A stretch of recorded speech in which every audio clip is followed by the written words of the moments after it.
You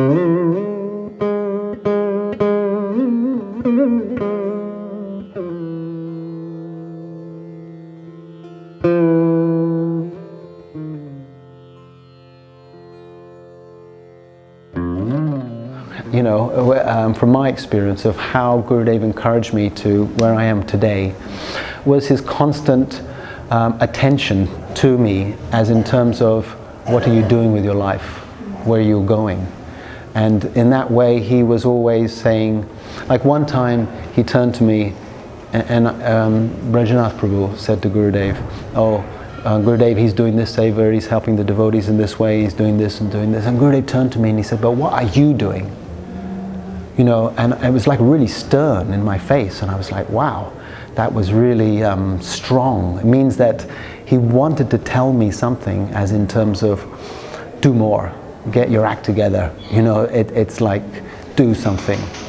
So when you ask me, do I feel like Gurudev nurtured me to this place? In that sense, yes. In that he was always kind of attentive. What are you doing? Okay, and can you do more? And can you because he asked me one time, what are you doing again? You know, and the devotee said, oh, he's helping the devotees. And then Gurudev said, yes, very good, do that. So I think he wanted all of us to rise higher to an occasion to basically, what I've come to understand, what Srila Bharati Maharaj has told me now, is that to give our life, our body and our words to Guru and Krishna. So I'm beginning to now at least glimpse that perspective, that actually that's what Gurudev wanted. He wanted us to give our life completely for Guru and Krishna in such a way that we don't keep, our life is like an open book. We don't have anything for ourselves anymore. So yeah, I felt all along, you know, from the very first day, like I was saying, when Gurudev said, put this in your heart, that he was like wanting more from me. And it was like always there in my life, always in the background, going on and on and on, like I'm supposed to do more. I'm supposed to, you know, Gurudev had an expectation on me, on all of us. And that expectation was a healthy expectation, because it was something that, oh, you want to please Gurudev, you want to do something to please him. So, yeah, I felt very much Gurudev's push to be where I am today. During my Harinam initiation, Gurudev asked what my sister and my name was, and my mom told him Radhapriya and Revati. And Gurudev said, oh, very good names. So I'm happy I got to keep my name the same. And he also told me I can read Srila Prabhupada's books and his books. And I nodded my head, yes. And then after, when we stood up in front of everyone at the retreat, and Gurudev announced us as his new daughters, he said, it was so sweet, he said, I've got all 3 new daughters now, like my mom, sister, and I, and it felt like so, like mamata, like, and he was just like sweeping us under his wing, like protection is how it felt for me. And when I think I was about 12 years old, like 98, around that, it was at a monastery in Southern California. And Sridham put me in his play, and I was a demigod, and I had one line like calling out in distress, like, Krishna! And after the play, Gurudev said, oh, very good, the demigod who called out. And it made me so happy, like, wow, I pleased Gurudev. And the other play was in New Braj, I think it was 2005. And we did the gopis lamenting in separation. And I had a very small part too. My lines were something like, Krishna has left for Dwarka, he's satisfied with his queens there, he's forgotten us. Gurudev, after that play, he told us, you must try to develop these moods more. is what he said. In 2009 at the Italy festival, I went through some heavy karma and my heart was aching and I felt like I wanted to spill my guts and tell Gurudev everything. But then when I got close to him, none of it mattered. And I only wanted to present the best of myself to him. So then I told him, Gurudev, I'm Gaura Priya's daughter from Idaho and I'm about to start law school. Like, how can I serve you while in law school? And Gurudev told me, he paused and he said, oh, chant, remember me, and I will be happy. So all of Gurudev's personal instructions to me were so easy, you know, chant, remember him, read his books, read Srila Prabhupada's books, try to be a devotee.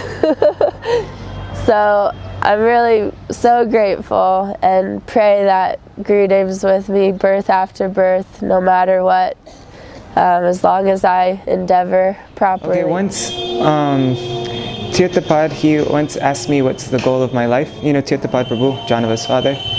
And he asked me what's the goal of life. And I was like, I don't know. And then he told me Krishna Prem. And so then it was, so yeah, I knew the answer to that, what's the goal of life. And then Gurudev in Badger Festival, like the Gurukul, we had to say shlokas for him every year. And so lots of times he would ask kids just random questions. And so one year he asked me, what's the goal of life? And I was really excited because like out of all the questions, he knew the question that I knew the answer to. And so then I told him Krishna Prem. And then he said, no, not Krishna Prem. And he said, Radha Dasyam. And I don't think I was even a teenager yet. I was really little then. But, so that's one amazing speciality of Gurudev, that even you see people in big, you know, really senior devotees, you know, who've been living in the temple all their life, older devotees even, and devotees from different Gaudiya mats, different places, but Gurudev's, even those people, they aren't so clear on what exactly, you know, if you ask them the same question, they probably wouldn't give that answer, Radha Dasyam, but Gurudev made it so clear exactly what our goal is. Even for the little kids, he made it clear for us. I was writing to Gurudev, and I was just writing, explaining everything, long letter, you know, how I am, everything in detail. And I was writing to Gurudev, and then no answer came. And I think, oh God, I probably just wrote something wrong, and I was really nervous about it. I was, oh my God, because usually whenever I wrote something, Gurudev would reply very fast, like, you know, within a day or maximum 2, I don't know, depends where he was maybe. And anyway, I was not writing back, and maybe it was like 2 months before Kartik or something like this. Anyway, we got there to India, and I got Kartik. I was like, oh wow, I already given up. I didn't think about it anymore, that I would get an answer. I just thought probably I wrote a lot of crap to Gurudev, and, you know, can't answer this. It's just too stupid, you know, why are you writing this anyway? Anyway, and I got there, and it was the first day, and it was the first day, and I just, and I was waiting there in front of Gurudev's room every lunchtime. It was loads of devotees there, and I was joining. We were always waiting for the Mahaprasad to come out before taking Prasad. And then, anyway, then the Prabhu came out, and I was like, oh, maybe shall I ask him if he got my letter? And I said, no, I'm not going to do this. Anyway, somehow I thought, Prabhu, just wondering, do you get my letter? And I was a bit shy, and I was like, oh yeah, I got the letter. Gurudev got the letter, but he said he didn't want to write, he wants you to go to him and he answer himself. And I was like, I was just shaking, thinking, I was like, oh no, it's true, I really wrote, oh my God, I can't believe I said this. And I was really nervous. I was just so nervous that he said this. I was like, oh no, I would have preferred if he just writes me a letter back. But now it's so serious, I have to go, and he tells me the answer. And I was just really nervous about it. And then the whole Kartik went past, and of course I didn't go to Gurudev because I was so nervous. I was just hoping it would pass, and maybe he answers it to me and gives me the answer in class or something, like he did before.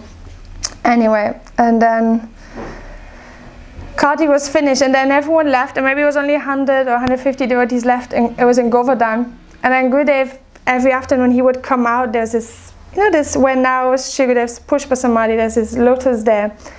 And then Gurudev they would put a chair, and then Gurudev would take a walk, and then sometimes sit in a chair. Then some devotees would talk to him. Not so many though, just some mainly senior devotees like Vichitra Didi and I don't know, sannyasis were there, or some senior brahmacharis, but I don't know.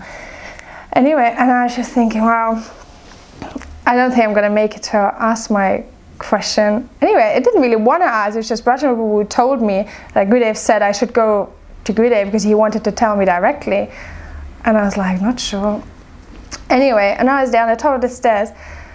And then Rajaguru comes and he says, you know what, right now is a chance. Why didn't you go now? Now there's not many people. I guess he knew that I never wanted to go because first of all I was nervous. Second of all, there's always so many people there having really important, serious bhakti kind of questions. And anyway, then Rajaguru said, now is a good time. Look, no one is there. There's only I don't know, this one Indian brahmachari and Rajaguru and Vichitra Didi, which made me very nervous because she's like a senior devotee, and I was like, oh my God. And she got really shy of my stupid question. Anyway, so I went, and Brajaguru said, now you can go. And I came down the stairs, and I went inside this lotus there to Gurudev, and I paid my obeisance, and I was just shaking. I was thinking, oh my God. And I was really afraid for some reason, because I thought, wow, what I wrote was probably so stupid. And then I arrived, paid my obeisance, and then Brajaguru would just reminded Gurudev of the letter, and then Gurudev seemed to already know what it was, and I was like, okay. And I was just really ready for, I don't know, to die basically. And and then anyway, and then Gurudev very strong. It felt like he was shouting, but I don't think he was actually. He's just speaking very strong. And then Gurudev just said, "You should not." I was like, "You should not."